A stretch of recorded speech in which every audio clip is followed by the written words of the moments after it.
সন্ত্রাসী সংগঠনের পরিচয় কোনো গোপন পরিচয় নয়।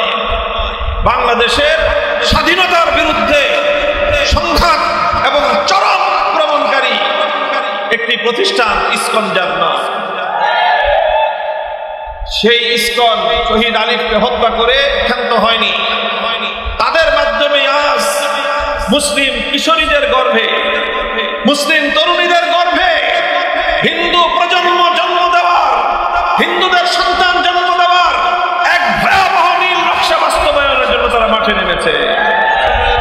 অতি সম্প্রতি কয়েকদিন ধরে একটা বিষয় গোটা বাংলাদেশকে, বাংলাদেশের প্রতিটি বিবেকবান মানুষকে, প্রতিটি ইমানদার মানুষের বিবেককে নাড়িয়ে দিয়েছে, আমাদেরকে স্তম্ভিত করে দিয়েছে, গোটা মুমিন সম্প্রদায়কে আতঙ্কগ্রস্ত করে দিয়েছে।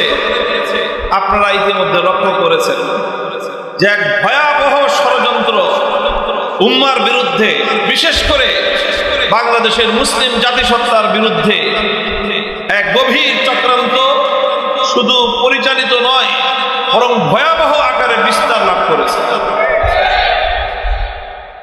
ঘটনা এর আগে ঘটেছে উত্তরবঙ্গে বগুড়ার কোন এলাকায় একজন মুসলিম তরুণী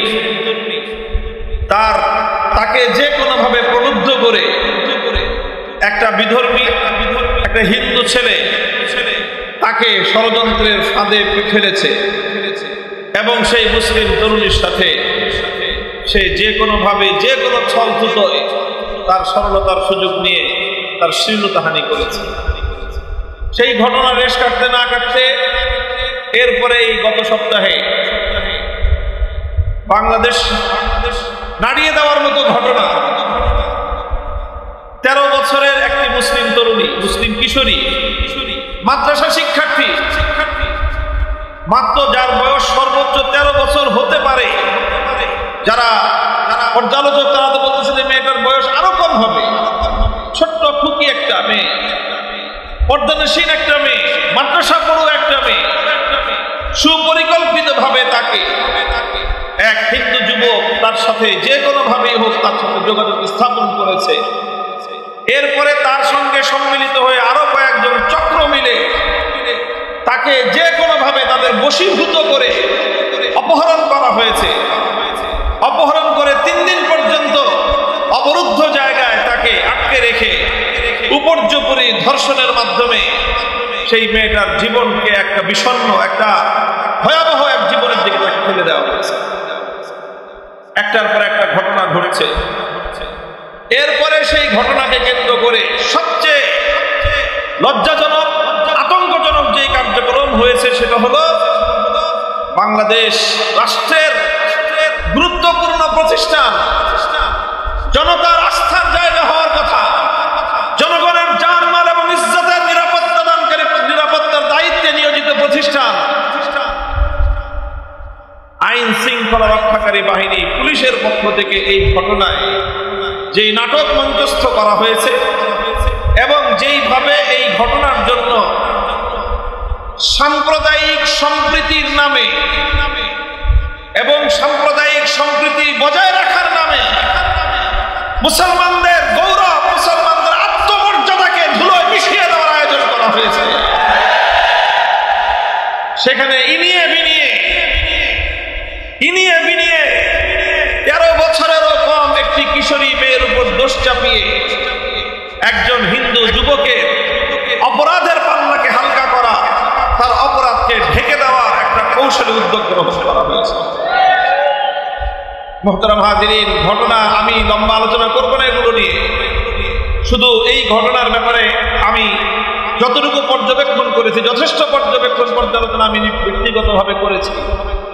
আমার কাছে মনে হয়েছে এই ঘটনা আদ্যপান্ত দেখে, বিবরণ পড়ে শুনে, যে এখানে তাকে যে কোনো উপায়ে বশীভূত করে অপহরণ করে তার সঙ্গে আচরণটা করা হয়েছে।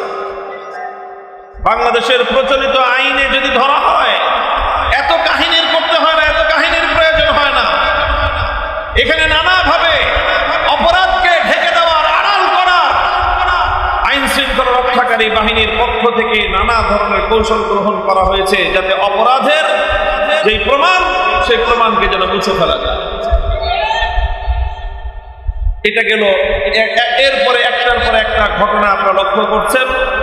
এই সব ঘটনার মধ্য দিয়ে যে চিত্রটা সামনে উঠে এসেছে সেটা হলো বাংলাদেশে ইতিপূর্বে চট্টগ্রামে একটা রাষ্ট্রের সবচেয়ে গুরুত্বপূর্ণ প্রতিষ্ঠান বিচার ব্যবস্থা, সেই বিচার বিভাগের সরকারি একজন আইন কর্মকর্তা, একজন প্রসিকিউশন অফিসার শহীদ আরিফুর রহমান আলিফ, তাকে আদালতের চত্বরে আদালত করায় দিনে দুপুরে সন্ত্রাসী একটি বাহিনী কুপিয়ে কুপিয়ে খুঁচিয়ে খুঁচিয়ে গোটা জাতির সামনে তাকে হত্যা করেছে, নির্মমভাবে শহীদ করেছে।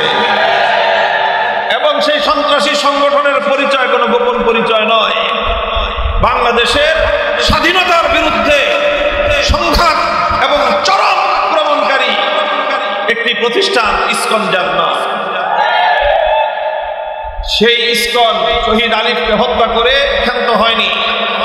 তাদের মাধ্যমে আজ মুসলিম কিশোরীদের গর্ভে, মুসলিম তরুণীদের গর্ভে হিন্দু প্রজন্ম জন্ম দেওয়ার, হিন্দুদের সন্তান জন্ম দেওয়ার এক ভয়াবহ নীল নকশা বাস্তবায়নের জন্য তারা মাঠে নেমেছে।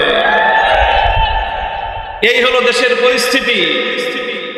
এরপরে এই পরিস্থিতি নিয়ে যখন দেশের আলেম সমাজ জাতিকে সতর্ক করছে, দেশের ইমাম সাহেবরা যখন এই বিষয়টি নিয়ে মুসল্লিদেরকে সচেতনতামূলক কথা বলছে, যখন দেশের স্বাধীনতাকে রক্ষা করার জন্য, দেশের সাম্প্রদায়িক সম্প্রীতি রক্ষার জন্য ইসকন কর্তৃক এই সাম্প্রদায়িক উগ্র জঙ্গিবাদী গোষ্ঠী ইসকনের দেশ বিরোধী, ইসলাম বিরোধী, মানবতা বিরোধী ঘৃণ্য এই চক্রান্তের বিরুদ্ধে যখন জাতিকে সতর্ক করার জন্য মসজিদের মিম্বার থেকে কথা বলেছে, এই টঙ্গীতে লোমহর্ষক যেই ঘটনা সংঘটিত হয়েছে, বাংলাদেশের মতো একটি মুসলিম প্রধান দেশে এই ঘটনার কল্পনাও আমরা করতে পারি না।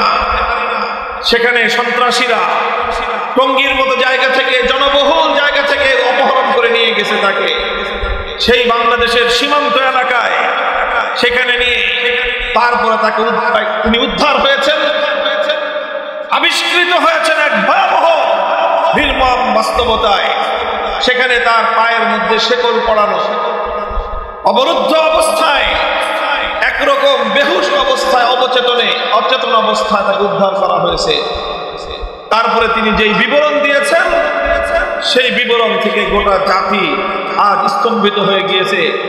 হঠাৎ করেই তাকে অপহরণ করা হয়নি, উপর্যুপরি তাকে হুমকি প্রদান করা হয়েছে, সতর্ক করা হয়েছে, খবরদার যেন ইসকনের বিরুদ্ধে কোনো কথা না বলা হয়, যেন এভাবে এই হিন্দুয়ানি এই ষড়যন্ত্রের বিরুদ্ধে যেন কোনো সচেতনতামূলক আলোচনা না করা হয়।